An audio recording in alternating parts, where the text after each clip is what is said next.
बिस्मिल्लाहिर्रहमानिर्रहीम। मेरी बहनों को मेरी तरफ से सलाम। और आज मैं आपके सामने लेकर आ रही हूँ तरबूज का मशरूब। ये मैदे के लिए बहुत अच्छा है। गर्मियों में ज़्यादातर ये लोग तरबूज का जूस पीते हैं।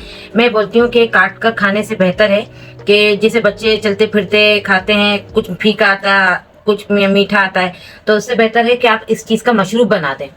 तो जो फीका भी रहता है वो भी समझो दल जाता है, पेट में चले जाता है, ज़ाया नहीं होता है।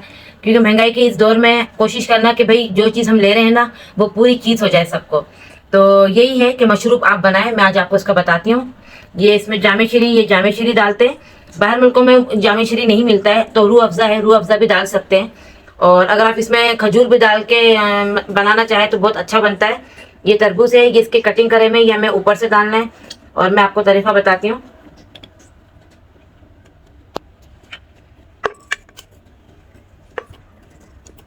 देखें ये तरबूज है।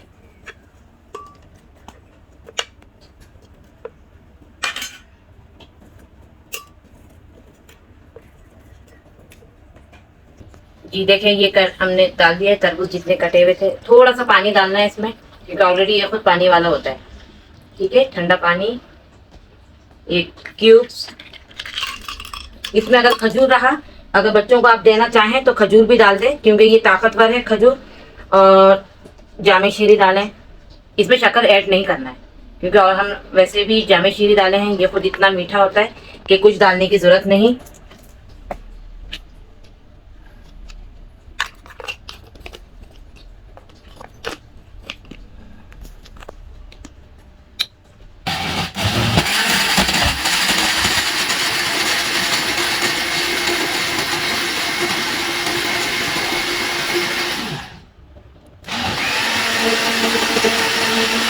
जी देखें ये हो गया है।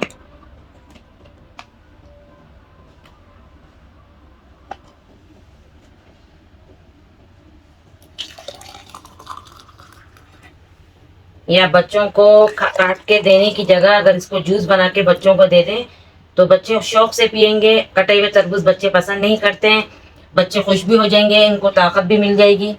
तो ये सब माओ के हाथ में होता है, बच्चों को किस तरीके से ताकत वाली चीज़ें इनके पेट में जाए और फ़ायदा दे। देखें ये आप स्ट्रॉ से पिए, फिर जो तरबूज छोटे छोटे कटे हुए हैं वो स्पून से खाएं। बच्चे बहुत इंजॉय करेंगे।